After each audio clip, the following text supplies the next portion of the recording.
Bonjour tout le monde, j'espère que vous allez bien. Alors aujourd'hui, on se retrouve dans une nouvelle vidéo. On va interviewer Sephora Malundu, qui est mon amie, mais c'est plutôt pour que vous puissiez la connaître davantage.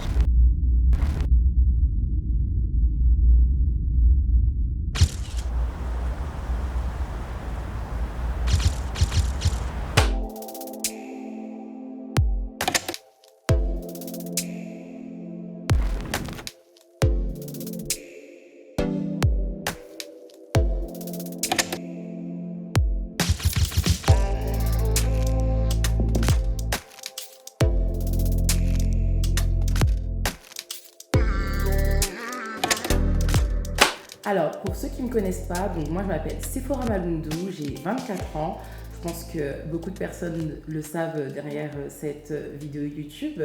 Il faut savoir que je suis gérante aussi de la société Aura Paris, qui est une société de personal shopper. Je fais aussi du stylisme. J'ai développé aussi la partie conciergerie cette année.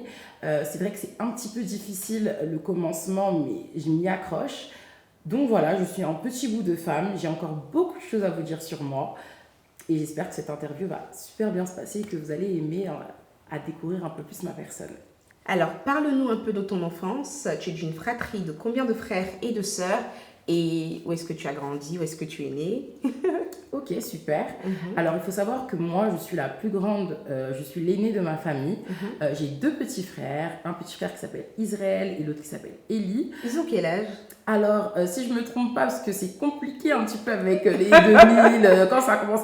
Moi, je suis une 2000, donc ça va, c'est facile de connaître son âge. Mais quand ça commence à aller dans les 2002, 2004, 2005, c'est vrai que moi aussi, je c'est me trompe compliqué. un peu souvent. Donc, Ouais. si je me trompe pas, il y en a un qui a 20 ans et l'autre qui a 21 ans ou 19 ou 20 ans. En tout cas, c'est dans cette tranche-là. Ok, ils ont 1 an, voire 2 ans d'écart. Exactement, même pas. Ils ont 9 mois d'écart. Il faut savoir que Ah ouais, d'accord. le mois de février, c'est le mois où ils ont le même âge. Ils ont seulement même ils ont 9 mois d'écart. Ok. Ouais. Même pas, je me trompe. 11 mois d'écart. Et en fait, 11 mois d'écart parce qu'il y a 12 mois dans une année. Donc ils ont 11 mois d'écart et le mois de février, et ben en fait, ils ont le même âge. Ils se rencontrent, ils ont le même âge. Et du coup, où est-ce que tu as grandi? Alors, moi, il faut savoir que j'ai grandi dans le 91, à Corbeil-Essonnes, plus précisément à Villabé. C'est vraiment un petit village, un village où tout le monde se connaît. J'ai grandi là-bas, mais j'ai fait quand même le début de mon enfance sur Paris. Ensuite, je suis partie à Villabé. J'ai fait jusqu'à, on va dire, mon lycée à Corbeil-Essonnes. Et ensuite, je suis retournée sur Paris. Et du coup, en fait, tu as quitté Villabé pour Paris pour terminer tes études, entre guillemets. Oui, exactement. Directement après mon brevet, je suis retournée sur Paris et j'ai obtenu directement mon bac. J'ai continué mes études sur Paris. Du coup, tu as continué tes études dans quoi exactement? Alors, une fois que j'ai obtenu mon baccalauréat, je me suis directement orientée dans des études de commerce parce que je savais vraiment que je voulais faire du commerce. Ça, j'ai toujours su que c'était quelque chose qui me passionnait. J'aimais aussi le droit, donc on m'a proposé de faire une école de commerce, donc j'ai accepté. J'ai fait le concours des grandes écoles de commerce, le concours Sésame, que j'ai eu vraiment haut la main. J'ai toujours été une personne studieuse qui aimait l'école. Il faut savoir que voilà, moi, les matières que j'aimais beaucoup, c'était la philo et les mathématiques. Donc, je suis vraiment une personne qui aime réfléchir, qui aime penser, qui aime... Enfin, tu me connais déjà. Ouais. Voilà, c'est ma personnalité. Ouais, c'est vrai. Donc, voilà.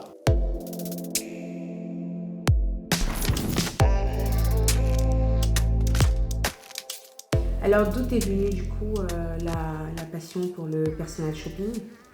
Alors, la passion pour le personal shopping, elle m'est venue lors de ma première expérience professionnelle lorsque j'étais en école de commerce. Puisqu'il faut savoir que pendant mon école de commerce, la première année, je n'ai pas pu valider ma première année car il fallait avoir la moyenne partout. Donc, dans cette école de commerce, quand même, j'en ressors avec du positif puisque c'est une école où on va vraiment vous former à être en fait des élites dans votre domaine. Donc, on va vous apprendre vraiment à faire des lettres de motivation, des CV qui vont captiver toutes les plus grosses entreprises. Donc c'est vrai que j'ai vraiment été formée par rapport à tout cela. Et comme je savais que dans tous les cas, moi je voulais travailler dans l'univers du luxe, j'ai tenté mon expérience donc d'aller postuler directement chez Hermès avec mon CV, ma lettre de motivation et je suis rentrée chez Hermès.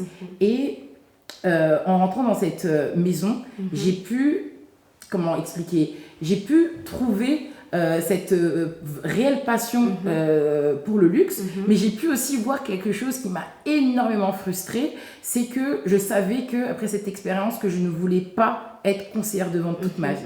Pourquoi ? Parce que, en fait, j'ai eu clairement une vendeuse qui est venue un jour, une cliente qui est venue un jour et elle a dépensé 100 000 euros comme ça en moins de 10 minutes. Et je me suis dit, mais en fait, elle fait quoi dans la vie, cette dame ? Et en fait, tout le temps, quand je demandais un peu les gens qu'est-ce qu'ils faisaient dans leur vie chez Hermès, c'était toujours un petit peu cette notion de ouais, je suis à mon compte, entreprenant, dans l'entrepreneuriat, excusez-moi.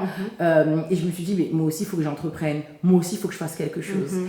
Et aussi, j'ai pu voir que chez Hermès, il faut savoir qu'il y a beaucoup de personnes qui viennent chez Hermès. Bon, je pense que mes clients, vous êtes vous-même facteur de ce problème.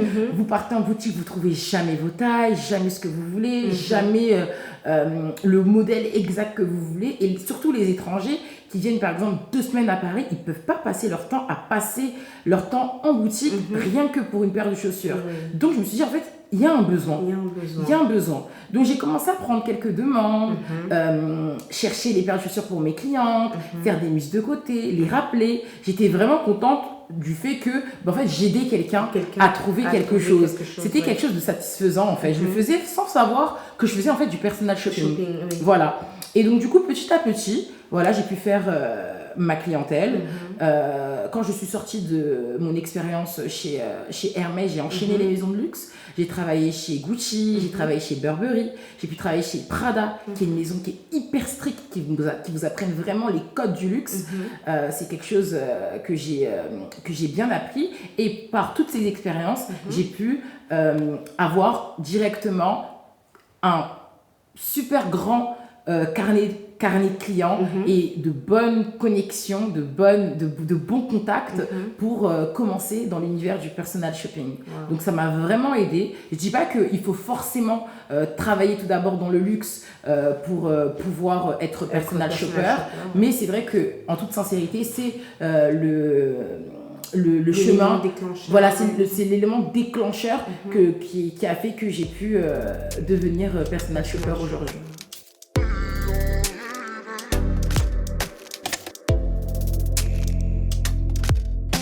Parlons de Aura Paris. Comment est né Aura Paris ? Très bonne question. Aura Paris, c'est vrai que, bon, pour les personnes qui me connaissent depuis le début, qui me connaissent même avant toi, pour tout te dire, sans te vexer, Aura Paris, avant, c'était Tayo Aura Paris, parce que mon copain s'appelle Tayo. Donc, en fait, c'est la combinaison de Tayo et Sephora, donc ça fait Tayora. Donc en fait, c'était notre petite entreprise, puisque lui-même était passionné par l'univers du luxe. Donc on a voulu monter quelque chose ensemble. Malheureusement ou heureusement, je ne sais pas, on ne le saura jamais. Voilà, ça n'a pas fonctionné, parce que c'était très compliqué. Tous les deux, on a de très forts caractères. On n'arrivait pas à s'entendre, on n'arrivait pas à se partager les tâches. C'était assez compliqué pour nous. Donc, il a préféré, parce que c'est lui qui m'a quittée, parce qu'en toute sincérité, il ne croyait pas trop à mon histoire, je dis la vérité. Pour lui, c'était quelque chose qui ramenait un petit peu d'argent, mais vas-y. C'était en mode... De quoi acheter un petit... voilà. Voilà, c'était en mode, vas-y, elle va pas faire ça de sa vie, genre, qu'est-ce qu'elle me raconte ? Donc, il m'a lâché en cours de chemin. J'étais énormément triste, je vous jure. Hein. Mais moi, dans ma tête, je me suis dit, je vais jamais lâcher. Je vais jamais lâcher et je vais continuer. Et donc, finalement, je me suis dit, en fait, aussi simple que ça, mon prénom, c'est Sephora. Allez, hop, on enlève Tayo, on laisse le Aura. Donc, l'aura, c'est la bonne énergie, l'aura. Et en plus, c'est les diminutifs de mon prénom. Donc, voilà. Je me suis dit, allez, let's go, Aura Paris. Comme quoi, les femmes ont toujours la vision. Les hommes, quand vous avez des femmes qui ont une vision telle comme cette situation-là, s'il vous plaît, ne prenez pas ça à la légère, prenez ça au sérieux. Parce qu'aujourd'hui, Aura Paris est en train de grandir. Mais bon, ils sont toujours ensemble, donc ça reste quand même...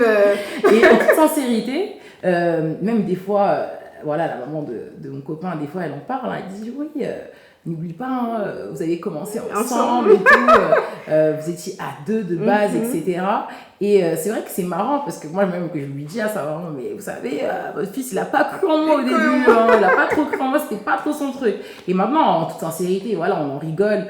Taïu, il est super fier de moi, il est hyper content, même des fois, voilà, il m'aide au sein de ma société, il participe à mes shoots. Enfin, non, franchement, ça se passe super bien et il n'y a aucun problème. Et lui, il est toujours dans l'univers de la mode, donc franchement, il y a même pas de problème en soi. Ça match. Ça match. Est-ce que tu peux nous en parler un peu de l'évolution de Aura Paris, de tes débuts jusqu'à, on va dire, aujourd'hui? Oui, bien sûr. Alors, il faut savoir que quand j'ai commencé Aura Paris, pas Taïura, hein, bien évidemment, donc Aura Paris, ma société qui est à moi-même actuellement, j'ai pu rencontrer des personnes sur mon chemin qui ont pu bien m'orienter. Ça veut dire j'ai commencé à débuter une communication. J'étais, je peux pas dire l'une des premières personal shoppers sur Paris, mais je veux dire de mon âge, de ma génération, l'une des premières personal shoppers sur Paris à mettre le paiement en plusieurs fois dans l'univers du luxe, à portée de tout le monde. Donc c'est vraiment quelque chose qui m'a beaucoup aidée. J'ai pu aussi investir dans ma communication. Donc tout le temps, j'avais un community manager avec moi, j'en ai toujours une jusqu'à aujourd'hui, mais qui a totalement changé hein, par rapport aux visuels que je faisais il y a par exemple il y a 3 ans, et les visuels que je fais aujourd'hui sont totalement différents, même tout ce qui est direction artistique, j'investis. Du coup, sans te couper, oui. Ta communication a eu un impact sur l'évolution de Aura Paris maintenant. Oui, exactement. Il faut savoir qu'aujourd'hui, j'investis énormément dans ma communication. C'est quelque chose qui est pour moi hyper important. Pourquoi? Parce qu'en fait, votre communication va vous ressembler tout d'abord et va rejeter une image qui va faire que en fait, vous allez attirer la clientèle qui accroche à votre image. Et cela est très très important. Par exemple, je vais vous donner un exemple. Avant, il faut savoir que, et chose qui n'est pas mauvaise, j'avais une communication qui était à mon image, toute jeune, toute fraîche. Je vendais des collants Gucci, des petits sacs Jacquemus. J'avais une clientèle voilà, qui était très modeste, qui pouvait s'offrir ces articles. Premier sac de luxe. Ce premier sac de luxe, etc. Maintenant, aujourd'hui, grâce à ma communication, le fait que j'ai vraiment changé ma communication, mon image, que je me suis tournée vers d'autres horizons et que je pousse vraiment et que, je le répète, j'investis énormément dans ma communication, ça m'a beaucoup apporté. Je mets un petit big up à Divine qui a vraiment aussi marqué ce point dans le changement de ma communication sur tout ce qui est direction artistique, campagne, vidéo shoot, avoir une communication qui est beaucoup plus parlante, immersive, avoir mes propres visuels. Parce qu'avant, il faut savoir que sur Instagram, les personal shoppers prennent énormément d'inspiration. Aujourd'hui, vous pouvez aller voir sur mon Instagram, toutes les photos qui sont mises sur mon Instagram sont mes propres photos. Et ça, c'est quelque chose qui est très, très important parce qu'on sent qu'il y a un travail, que c'est personnalisé et que c'est quelque chose que, en fait, sur lequel, genre, je m'y investis, vous comprenez? Et qui te ressemble et qui a ton image. Et qui a mon image et qui ressemble aussi à la clientèle que je veux viser. Donc aujourd'hui, ça veut dire qu'avant, je pouvais vendre du Jacquemus. Aujourd'hui, par exemple, je vends beaucoup plus de Chanel. J'ai des demandes pour Hermès et j'ai des super grosses clientes qui achète des articles que moi-même, aujourd'hui, je ne peux pas m'offrir, vous comprenez? Et c'est la clientèle que je veux viser. Ça ne veut pas dire que je délaisse d'autres clientèles, non. Mais c'est juste que je pense que dans la vie, on a tous des rêves, on a tous des objectifs à atteindre. Et moi, ça fait partie de mes objectifs, d'atteindre vraiment une clientèle qui est quand même assez élite dans l'univers du personal shopping, parce que je pense que aussi, avoir un personal shopper, c'est quelque chose de assez privilégié, confidentiel. C'est pas tout le monde qui peut s'offrir un personal shopper. Et ça me tient à cœur de garder ce côté très privilégié, très exclusif. Très rare. Voilà même pourquoi en parallèle, je monte ma conciergerie de luxe. Donc voilà, donc oui, j'investis énormément dans ma communication. Aujourd'hui, je suis très contente. C'est pas fini. On investit toujours, on travaille vraiment beaucoup. Et c'est quelque chose que je vous conseille de faire. C'est vrai qu'au début, ça fait peur. Parce que quand je dis j'investis beaucoup, c'est pas 1 000 euros. Hein. C'est plus que 5 000, 6 000.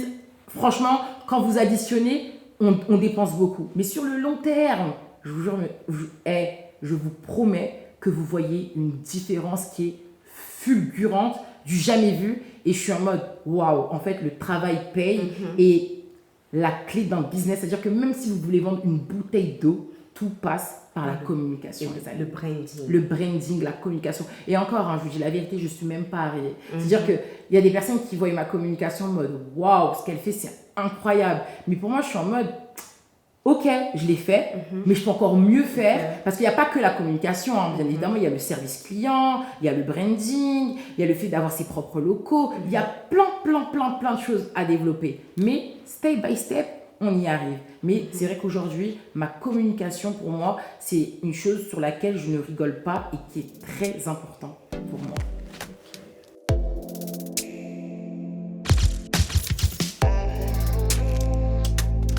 Elle a vraiment tout résumé. Tout ce qu'elle a dit, c'est vraiment la vérité. Il faut investir dans sa communication afin d'attirer le type de clientèle que vous voulez. Moi, aujourd'hui, je suis coiffeuse et maquilleuse, connue sur le nom de Vero Beauty. Donc, coiffeuse et maquilleuse de Sephora. Et aussi, je fais partie de la Glam Team Aura Paris. Donc, voilà un petit peu. C'est très, très important. Moi, je l'ai su. Après, quand j'ai fait sa rencontre aussi, forcément, je peux dire qu'on a fusionné parce que je pense que c'est différents esprits aussi qui font quelque chose. Ce sont les deux mains, comme on dit chez nous, qui se lavent. Donc, franchement, ça a vraiment apporté aussi un boost aussi dans moi, ma communication, parce que c'est quelqu'un qui est très aussi, vous voyez les campagnes, parce qu'elle a travaillé dans le luxe, donc forcément, elle sait un petit peu ce qui se passe dans tout ce qui est campagne, les photos, les vidéos, l'impact en fait que ça, par exemple au niveau des ventes, au niveau des prestations à vendre, etc. Donc aujourd'hui, j'ai pu toucher un type de clientèle que j'ai toujours voulu toucher. C'est vrai que ton esprit s'est énormément développé. Tu vois ce que je veux dire? Ça, c'est totalement vrai, parce que c'est vrai qu'avant, Véro, elle avait un peu de mal, à donner un peu, tu vois. C'est cher, Sephora. Mais quand elle voit, waouh, parce que franchement, tu as eu une très belle évolution cette année. L'année n'est même pas encore finie. Mais cette année, tu as eu une très belle évolution. Une évolution que, franchement, waouh. Franchement, je ne m'y attendais pas. Et franchement, je peux dire aussi merci à Dieu parce que oui, on est croyante. Donc, pour ceux qui ne croient pas en Dieu, bon, ça n'engage aussi que vous. Mais voilà, nous, on est très croyantes et on croit et on proclame aussi que des belles paroles. Et aujourd'hui, ces paroles-là se réalisent. Donc, oui, si j'ai un conseil aussi à vous donner, c'est croyez en vous et aussi proclamer aussi de très belles paroles parce que en fait, ça va se réaliser, peu importe en fait les circonstances, ce qui va arriver. Donc pour terminer, par rapport à la communication, investissez dans votre communication et investissez surtout aussi en vous. C'est très important. C'est très important parce que en fait, quand vous voyez après le résultat, vous vous dites ah ouais. C'est moi qui ai fait ça. Et la rentabilité, n'attendez pas une rentabilité de suite. De suite, exactement. C'est une rentabilité sur le long terme. C'est sur du long terme. Parce qu'en fait, il faut savoir que quand vous allez commencer à évoluer dans votre business, il faut commencer aussi à structurer les choses. Parce qu'avant, on avait l'habitude de faire des business comme moi j'appelle un petit peu des business Snapchat. Là, tu mets ton flyer et boum boum, t'as de l'argent et tout. Mais en vrai de vrai, ça c'est pas de la communication. Ça c'est des choses, sur le coup. Tout le monde peut faire. Tout le monde peut faire. Dès que tu prends une influenceuse, boum, elle va rapporter combien de vues, elle va rapporter combien d'argent, etc. Mais non, même quand tu prends une influenceuse, en toute sincérité, il ne faut pas s'attendre à avoir de la rentabilité tout de suite. C'est sur le long terme. Parce que les gens même peuvent capturer et peut-être acheter après. Exactement. Ah oui, je me rappelle. C'est un besoin en fait qu'elles ont peut-être un jour et puis... Non mais c'est très important ce qu'on parle, c'est parce que en vrai de vrai, comment j'ai pu voir et avoir cette ouverture d'esprit, c'est grâce à Tayo. Pourquoi? Parce qu'il est influenceur et il n'a pas forcément non plus un grand nombre d'abonnés, tu vois. Oui. Mais comment les marques le démarche, en fait il le démarche pourquoi? Déjà parce qu'il dégage quelque chose et il fait du bon contenu. Et la marque ne cherche pas une rentabilité, elle cherche une image. Donc l'image est plus importante même que la rentabilité parce qu'en fait sur le long terme elle te rapporte beaucoup plus que la rentabilité que tu peux faire en one shot. Tu comprends ce que je veux dire ou pas? Donc en fait c'est ce que j'ai pu comprendre, qu'en fait finalement les marques qui évoluent, elles priorisent leur image plus que la rentabilité. Elles veulent de la rentabilité, mais quand elles prennent une influenceuse, elles ne regardent pas forcément le nombre de likes ou je ne sais quoi. On regarde la qualité de ton contenu. Après, tout dépend des marques avec lesquelles tu veux collaborer, mais pour te donner un exemple, tu as eu à travailler par exemple, je sais pas, dernièrement avec Theory, tu vois, qui est quand même une bonne marque dans le haut de gamme. Bah, ils n'ont pas regardé ses followers, c'est la qualité de son contenu, tu vois. Et c'est sur le long terme qu'ils vont voir si il a été bénéfique pour lui ou non. Pour eux ou non. Oui. Exactement. Et c'est exactement comme ma vision. C'est-à-dire que si j'ai envie de travailler avec des influenceurs ou investir dans ma communication, je sais pas, faire une campagne, un pop-up où je sais que je vais dépenser quand même pas mal d'argent, bah en fait, il ne faut pas se mettre directement, ouais, là, je dépense 50 000 euros, combien ça va me rapporter tout de suite? Non, c'est sur le long terme, parce que tu vas réutiliser ce contenu, tu vas en faire quelque chose. Et les gens vont en parler. Les gens vont en parler, ça va faire du bruit. Ça va faire du bruit. Il y a des gens qui vont te contacter, etc. Petit à petit, et tu pourras voir que, ah ouais, en 2020, j'ai fait tel chiffre d'affaires, mais là, en 2024, j'ai fait tel chiffre d'affaires. Et c'est là où tu vois ta rentabilité. Et je pense aussi que... il y a aussi une chose aussi sur laquelle mettre un point, c'est que Sephora aussi, bon, je pense qu'elle m'a appris aussi un petit peu ça par rapport aux échelons. C'est-à-dire qu'aujourd'hui, par exemple, vous êtes peut-être à 1 000 euros, mais il va falloir peut-être faire peut-être une communication, comme on a dit, une campagne, qui va faire que ça va peut-être... En fait, vous êtes bloqué à 1 000 euros, mais le fait que vous ayez fait cette campagne-là, ça va vous faire débloquer quelque chose. Peut-être qu'il va falloir déléguer certaines choses. Et le fait de déléguer va vous ramener encore plus de clients parce que, bien sûr, vous ne serez pas forcément amené à tout faire. Donc, du coup, ça va peut-être débloquer les 2 000 euros en question et on va monter. Je ne sais pas si tu te rappelles le jour où on a eu cette discussion. Cette discussion, exactement. Ça veut dire que, en fait, c'était une discussion qu'on avait eue parce que j'avais vu le podcast, parce que moi, je regarde énormément de podcasts, de personnes entreprenantes. En fait, c'était une dame qui disait que arrêtez d'avoir peur de déléguer. Arrêtez d'avoir peur d'investir ou de payer ou de faire les choses, d'être bloqué en fait à quelque chose, de lui dire ah non, j'ai pas les moyens de prendre quelqu'un pour travailler pour moi parce que j'ai peur de pas faire assez. Mais non, les choses vont venir à vous. Si vous devez déléguer et si vous en avez besoin, ne vous inquiétez pas, vous allez trouver le moyen de payer la personne qui travaille pour vous. C'est comme, et c'est le mindset qu'il faut avoir pour réussir.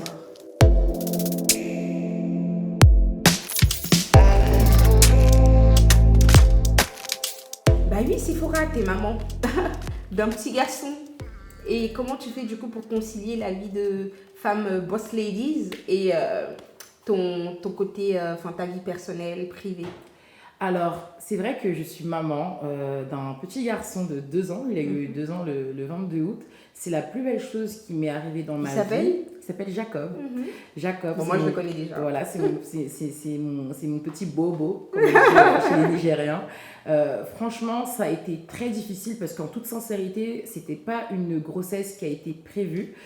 Voilà, elle est venue et c'est un don de Dieu, hein, on l'accepte. Maintenant, je vous dis la vérité, dans la vie de tous les jours, c'est très difficile. Je ne peux même pas vous mettre comme exemple, parce que je ne suis même pas un exemple, comment je combine ma vie de maman plus ma vie professionnelle en tant qu'auto-entrepreneur et gérante de Aura Paris. C'est très difficile. Jusqu'à aujourd'hui, j'apprends. Parce que ça fait que 2 ans, hein. J'apprends, je m'organise, je fais au mieux.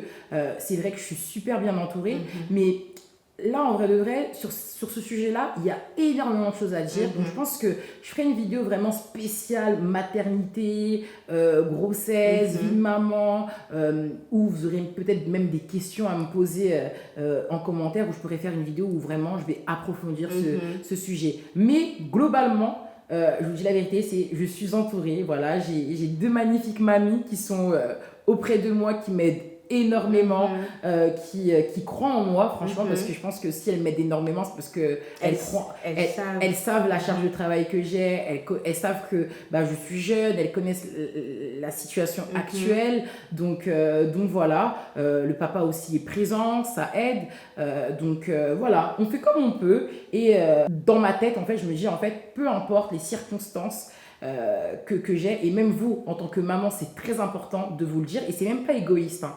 Avant d'être maman, vous étiez vous. C'est-à-dire que moi, des fois, je me regarde, je me dis, écoute Sephora, avant d'être maman, tu étais Sephora. Donc, tu restes Sephora. Mais t'es maman. Donc, c'est important aussi de se mettre et de se valoriser avant même d'être maman, ça veut pas dire comme quoi, enfin, vous allez me comprendre. Oui. Vous allez me comprendre, c'est t'es maman, mais avant d'être maman, t'étais Sephora. Donc t'as tes rêves, t'as tes choses à accomplir et tu vas y arriver. Tu vois, c'est pas parce que t'es maman qu'il faut tout laisser, tu vois. Même donc, se délaisser soi-même. Et même se délaisser soi-même physiquement, rester comme ça, etc. Non, prenez soin de vous. Croyez en au vous. maximum que vous... Tant que vous avez l'opportunité de le faire. Exactement, sortez. Voyez vos copines, parce que votre enfant, moi même c'est ma maman, les mamies qui disent ça, votre enfant il va grandir, il va faire sa vie. Hein. Vous allez rester dans votre canapé là-bas et il va vous regarder. Il va pas s'occuper, enfin il va s'occuper de vous, mais lui aussi il va faire sa vie. Donc vous aussi faites votre vie. Vous comprenez? Et c'est même ce qui va faire que votre enfant il va être heureux de voir sa maman heureuse. Vous comprenez? C'est-à-dire que quand moi je suis pas bien, mon enfant il le ressent. Quand je suis bien, il le ressent aussi. Et je me dis en fait tout ça aussi c'est un choix de vie.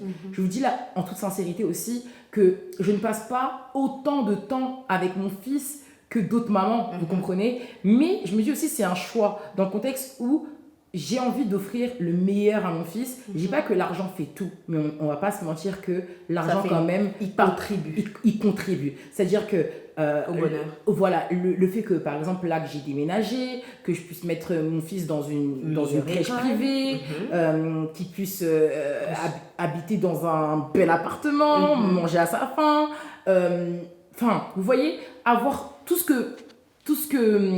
qui est un petit peu compliqué à avoir en fait aujourd'hui, hein, l'éducation c'est cher, ça coûte cher un enfant. Donc je pense que papa et maman en fait travaillent dur pour offrir un avenir qui est meilleur à leur enfant. Et surtout moi je pense que je me dis à chaque fois, je me dis franchement c'est fois si tu pars de cette terre et j'espère de ne pas partir maintenant et vivre vraiment par la grâce de Dieu le plus longtemps possible, mais de laisser quelque chose à mon enfant, vous voyez, à mes enfants si j'en ai plusieurs, mais je veux laisser quelque chose à mes enfants et ne pas faire, je dis pas que nos parents ont fait des erreurs, mais de faire mieux que nos parents. Nos parents ont déjà fait même beaucoup, hein. Rien que le fait de, excusez-moi je veux dire ça, rien que le fait, parce que nous on oublie, hein, des fois on est là, on néglige, etc. Rien que le fait de quitter le Congo et de partir dans autre pays qui est la France, qui n'est pas la même langue, pas la même culture, pas le même climat, c'est déjà faire beaucoup, parce qu'on a eu la chance enfin en tout cas moi j'ai eu la chance et je dis tout le temps que mes parents je leur demanderais même pas plus parce que déjà merci de m'avoir donné déjà la chance d'être née en France et de pouvoir faire ce que je fais aujourd'hui. Déjà ça c'est une très grande opportunité. Donc mon devoir aujourd'hui c'est de faire juste mieux que mes parents. Après j'aimerais rebondir, c'est pas parce que forcément si vous naissez en Afrique que ça veut dire que c'est mauvais ou truc. Mais j'ai très bien compris ce que tu voulais dire, juste pour éviter que les gens renchérissent là-dessus. Oui. Exactement, c'est pas ce qu'elle veut dire, c'est juste que souvent aussi, qu'on se le dise, il y a des personnes qui prennent des bateaux aujourd'hui pour avoir un avenir meilleur. C'est très important. On ne sait pas forcément dans quoi nos parents peut-être ils étaient quand ils étaient beaucoup plus jeunes. Donc forcément, oui, on peut dire aussi que on ne sait pas en fait. Tout ce que Dieu fait est bon et on ne sait pas, peut-être que si on serait né là-bas, peut-être que ça aurait été autre chose. Bon, vous avez bien compris. Mais après, en règle générale, il faut être honnête qu'on a quand même, je ne dis pas qu'en Afrique, ils n'ont pas, il y a des personnes qui vivent même mieux que nous, vous voyez, mais on a de la chance. Des écoles françaises, des écoles Exactement, américaines, mais on a de la chance, par exemple, d'habiter dans un pays où l'école est gratuite, que les bibliothèques sont gratuites, les soins médicaux sont gratuits. En fait, on vit quand même enfin, nos parents ont eu la chance de nous élever dans un bon environnement, si je peux dire, qui fait que, en fait, on ne peut que donner plus que eux ce qu'ils nous ont donné, vous voyez, et pas moins. Je sais pas si tu comprends ce que je veux dire. Exactement. Voilà. Donc faire des sacrifices, parce que forcément quand tu quittes aussi l'Afrique pour venir dans un certain pays c'est ce que tu ne connais pas, tu ne sais pas à quoi tu seras confronté. Exactement. À quelle réalité. Moi je n'ai jamais ce courage là. Exactement. Donc oui, franchement oui, force à nos parents. Voilà. Force à nos parents et merci encore.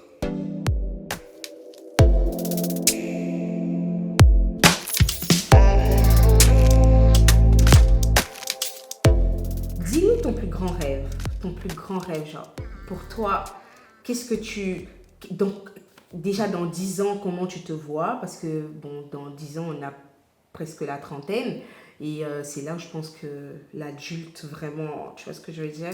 Et Dis-nous un peu comment tu te vois déjà dans 10 ans et ton plus grand rêve. Alors, toujours par la grâce de Dieu, j'espère tout d'abord que dans 10 ans, mon entreprise sera exportée à l'international, que Aura Paris sera reconnu en Afrique, aux États-Unis, à Dubaï, partout. J'espère vraiment conquérir le monde, avoir vraiment des clients qui viennent de différents horizons. Vraiment développer, ça veut dire mes équipes, pourquoi pas développer une franchise, c'est-à-dire que bien évidemment quand je parle d'un développement à l'international, je ne pourrais pas gérer tous les Aura Paris, donc voilà, faire des franchises. Et dans 10 ans, je me vois vraiment, vraiment là-haut. Comment j'avance, je me vois vraiment là-haut. J'aimerais que, voilà, que Aura Paris devienne comme Vestiaire Collective, par exemple Monogramme Paris, qui est une personne que j'admire énormément. Il y a aussi une autre personnage chopeuse qui s'appelle Bag UK. C'est à Londres. Enfin, il y en a beaucoup qui évoluent dans le personnage shopping, qui font de très très belles choses. Et je me dis, en fait, si elles y sont arrivées, bah, moi aussi je peux y arriver. Après, là, je vous ai parlé plutôt du côté business. Maintenant, au niveau de tout ce qui est un petit peu, on va dire, sentimentalement parlant, c'est vraiment de construire ma famille. C'est mon plus grand rêve. Seul Dieu le sait que j'ai pas toujours eu l'opportunité de vivre en famille. Donc, c'est vraiment mon plus grand rêve d'avoir une maison avec le papa, la maman, les enfants, que ça soit rempli de joie, d'amour, la santé, qu'on manque de rien, qu'on soit bien, qu'on soit heureux. Ça, c'est mon plus grand rêve. Et l'une des plus grandes richesses. Exactement. Franchement, c'est une très grande richesse. Après, en toute sincérité... Assieds-toi bien, ma chérie.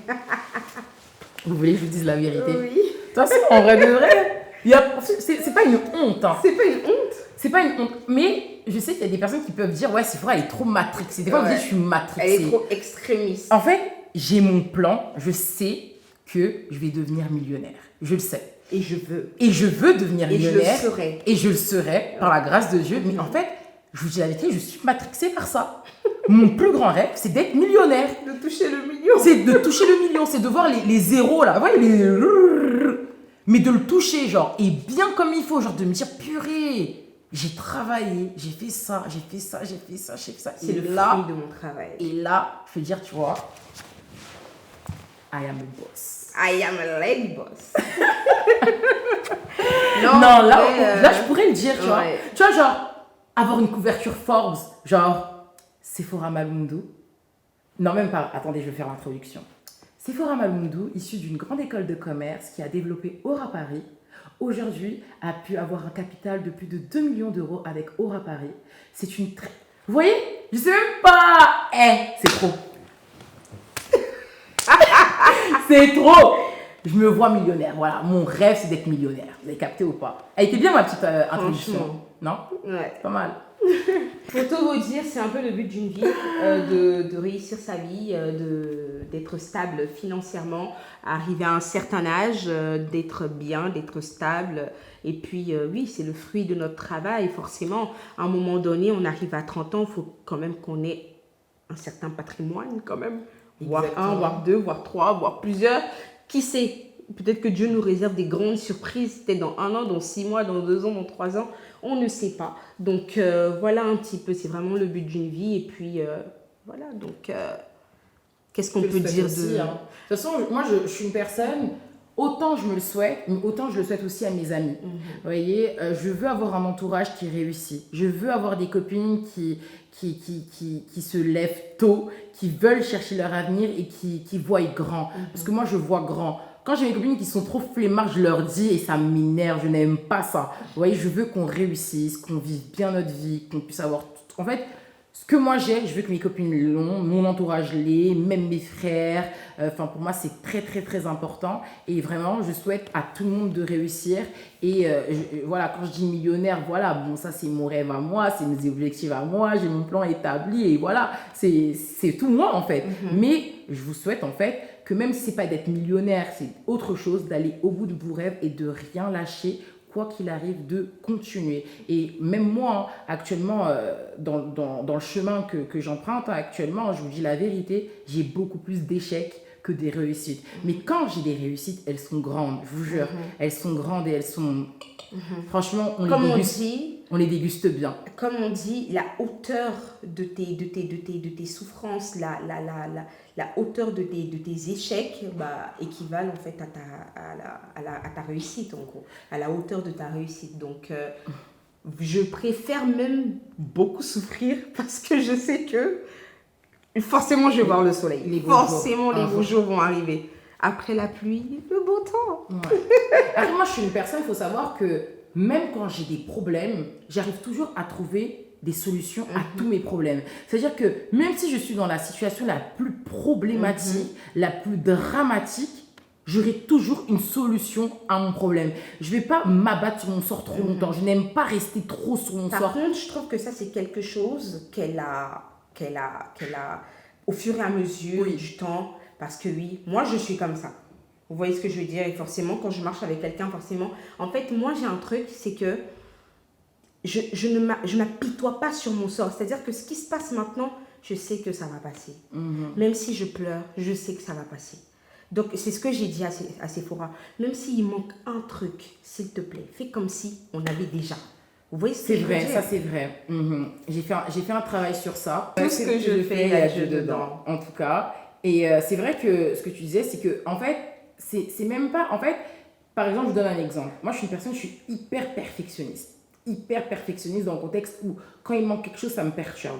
Quand la chose, elle n'est pas comme ça, voilà. Véro, c'est une personne, voilà, elle va trouver des solutions, elle va dire, mais vas-y, s'il n'y a pas ça, on peut faire comme si, etc. Donc, on se complète, en fait. Et donc, finalement, j'ai appris aussi avec le temps à relativiser. Voilà. Donc, il n'y a pas... Voilà, positivité, même aujourd'hui. Tu vois, comme si on dit positif. Être positif.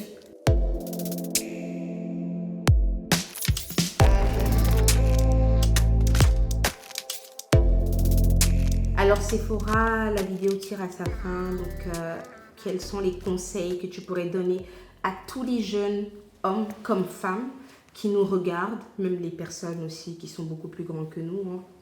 Tout conseil est bon à prendre, peu importe l'âge. Et quel est le conseil, ou du moins, qu'est-ce que tu pourrais leur apporter comme solution dans le business comme dans la vie, normale? Le conseil que je pourrais donner à toutes les personnes qui me regardent, c'est de ne jamais écouter les personnes qui vous disent que vous n'allez pas réussir. Pourquoi? Parce que, en toute sincérité, et c'est quelque chose qui me marque à jamais, j'avais quelqu'un qui s'occupait de moi quand j'étais beaucoup plus petite et qui me disait « Mais c'est vrai, tu rêves, tu ne feras jamais une école de commerce. Les écoles de commerce, c'est pour les riches, pour les personnes qui sont fortunées. Tu n'auras jamais les moyens de t'offrir une école de commerce. Ou même, en fait, genre, tu ne vas jamais arriver à rentrer dans ce genre de cercle. Tu rêves trop. Je rêve trop, voilà. Et c'était quelque chose qu'on me disait souvent quand j'étais petite. C'est vrai, tu rêves trop, mais tu penses que tu vas réussir, mais arrête, tu rêves trop, tu es trop dans tes rêves, etc. » Tout le temps, on me disait ça. Et j'en suis sûre, les personnes qui vont regarder cette vidéo et qui me connaissent depuis que je suis un peu plus jeune, etc., ils vont rigoler, ils vont dire « Mais c'est trop Sephora. » C'est vrai, c'est quelqu'un qui rêve beaucoup. Et cette personne-là, elle me suit jusqu'à aujourd'hui, elle me dit « Mais Sephora, tu sais quoi? C'est un truc de fou. Tout ce que tu disais quand tu étais petite, c'est ce qui est en train de se réaliser. » La parole. C'est vraiment un truc de fou. Et à chaque fois, il me dit, mais c'est une dinguerie, genre, tu vas tout le temps au bout de tes paroles, t'es têtu, en fait, tu n'acceptes pas l'échec, en fait. Tu veux réussir et tu as toujours été comme ça, même petite. Et c'est impressionnant de voir ce que tu as accompli aujourd'hui parce que franchement, j'aurais jamais pu penser que tu pouvais en arriver jusqu'à là par rapport à tout ce que tu as vécu et tout. C'est incroyable. Donc, c'est vraiment le conseil que je pourrais vous donner, c'est de croire en vous, de ne pas écouter les gens, d'aller jusqu'au bout de vos pensées. Pourquoi je vous dis ça? Parce que, regardez, aujourd'hui, je fais une chaîne YouTube. La chaîne YouTube, je pense que vous avez bien vu, hein, il y a un travail derrière, il y a une réalisation, il y a une DA. Il y a toute une équipe. Il y a toute une équipe. C'est vraiment mes idées. En toute sincérité, c'est mes idées. Je suis une personne qui explose. Même carrément, je parlais tout à l'heure avec Véro, si je ne suis pas atteinte de TDA, là, je ne sais pas quoi.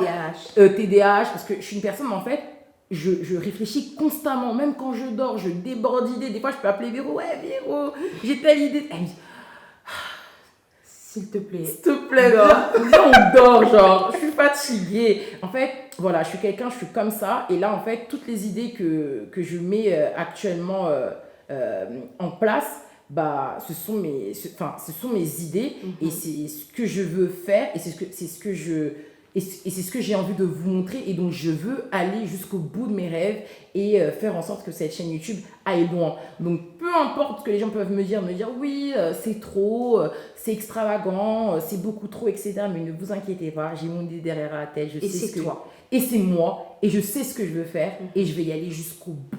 Jusqu'au bout, je vais pas lâcher. Et ça, c'est vraiment un mindset que j'aimerais que vous puissiez, à travers cette chaîne YouTube, même quand vous voyez mes vidéos, vous voyez les choses que je vais vous montrer, etc., que vous puissiez commencer à vous mettre dans la tête. Et je veux que vous montez dans mon navire, de vous dire en fait, on va réussir. Tu vois, si tu regardes cette vidéo, tu vas réussir. Oui. C'est obligé en fait. Genre, tu vas pas lâcher.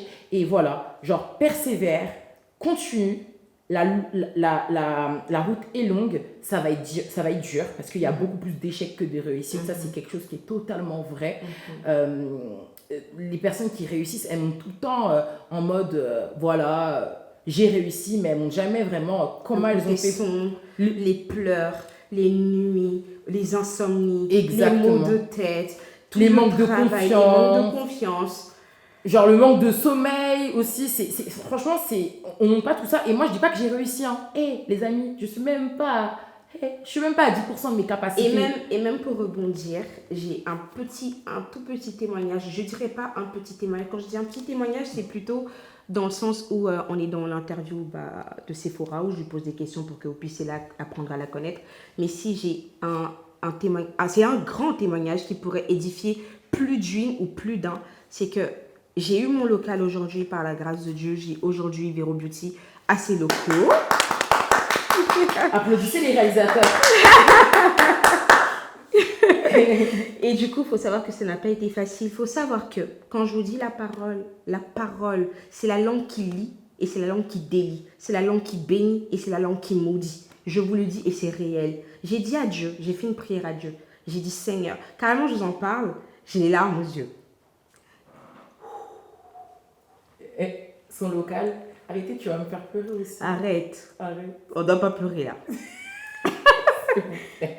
Ouh, il est 1, 2, 3. Arrête de faire du truc. Ouais, mais j'arriverai pas. Alors, il faut savoir que un jour, je me suis mise dans ma chambre et j'ai fléchi genoux. Et j'ai dit, Seigneur, je voulais faire une masterclass, mais je me suis dit, au stade où je suis, Véro, tu vas faire une masterclass, tu n'as même pas de locaux. Seigneur, tu as dit dans ta parole que tu vas bénir tes enfants.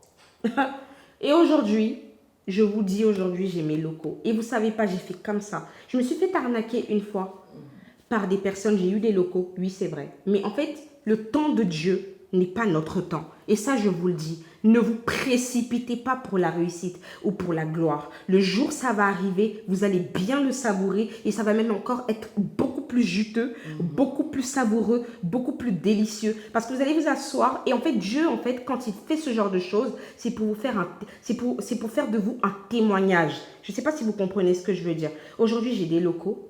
Aujourd'hui, je suis bien. J'ai un local, j'ai dit Seigneur, je veux un local dans Paris avant de faire une masterclass. Je veux un local, je veux une image, je veux que tout soit parfait, je veux qu'on me respecte. Et aujourd'hui, Dieu, en fait, même à un jour du local, est-ce que vous... Et là, aujourd'hui, je vais vous parler aussi des personnes. Sachez vous entourer. Et je vais toujours le dire. Dieu m'a mis 2 personnes dans ma vie. Je n'avais pas toute ma caution pour mon local parce qu'ils m'ont demandé une grosse caution. C'est très important. Écoutez bien ce que je suis en train de vous dire. Il y a la langue, mais il y a aussi l'entourage. Il y a aussi l'entourage. Quand vous êtes bien entouré, je vous jure que vous pouvez que exceller. Parce que l'entourage, en fait, déterminera votre futur. Je suis sérieuse quand je vous dis ça. Aujourd'hui, j'ai 2 amies aujourd'hui, comme Sephora et Abby. Elles m'ont aujourd'hui, je ne vais pas vous dire la somme, parce que oui, c'est confidentiel, mais elles ont contribué à ma caution pour que je puisse avoir ce local. C'est-à-dire que sans elle, la dame, ça se trouve, elle ne m'aurait pas donné le local ou j'aurais même pas eu mon local à cette heure-ci. Et entourez-vous des bonnes personnes. C'est très important. C'est très, très important. Et croyez en vous, croyez en ce que vous faites et je vous jure qu'il n'y a rien de mieux en fait. Donc voilà. Si je pourrais même ajouter, c'est de s'entourer des bonnes personnes qui puissent faire des choses aussi pour vous sans jalousie. Parce que aussi, c'est très compliqué d'avoir des amitiés où il n'y a pas de jalousie. C'est-à-dire que des fois, vous pouvez être avec une amie, vous voyez, admettons, vous avez besoin de son aide, elle a les capacités de vous aider, mais elle ne va pas vous aider par jalousie parce qu'elle ne veut pas vous voir exceller plus que vous. Vous voyez, donc comme elle dit Véro, il est très important de vous entourer des meilleurs, des bonnes personnes, c'est très très important. Et voilà hein, tous les conseils qu'on peut vous apporter. Donc soyez déterminés, comme elle l'a dit, allez au bout de vos idées, c'est très important. Et surtout, entourez-vous des bonnes personnes. Parce que comme je l'ai dit encore, et je le répète, croyez en Dieu et les amis détermineront votre futur, c'est-à-dire votre entourage déterminera votre futur. Alors Sephora, comment tu te qualifierais en 3 mots? Alors, si je pourrais dire, sans me jeter des fleurs, je suis une personne très ambitieuse, visualiste et surtout perfectionniste. Et très déterminée. Donc du coup ça fait 4 mots. Ça te dérange pas? Ça me dérange pas.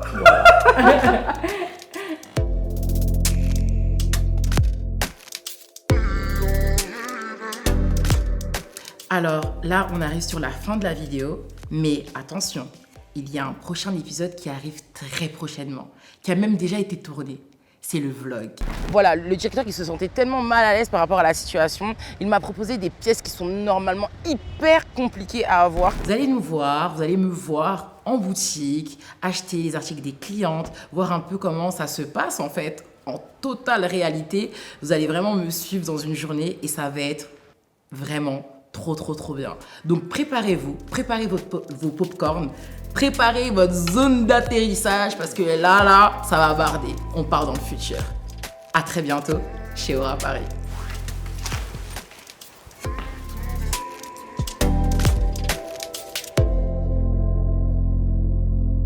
On devait faire la vidéo aujourd'hui, je vous dis la vérité, voilà, mes ongles sont... J'ai pas tous mes ongles. On va faire la vidéo. On veut pas, c'est bon.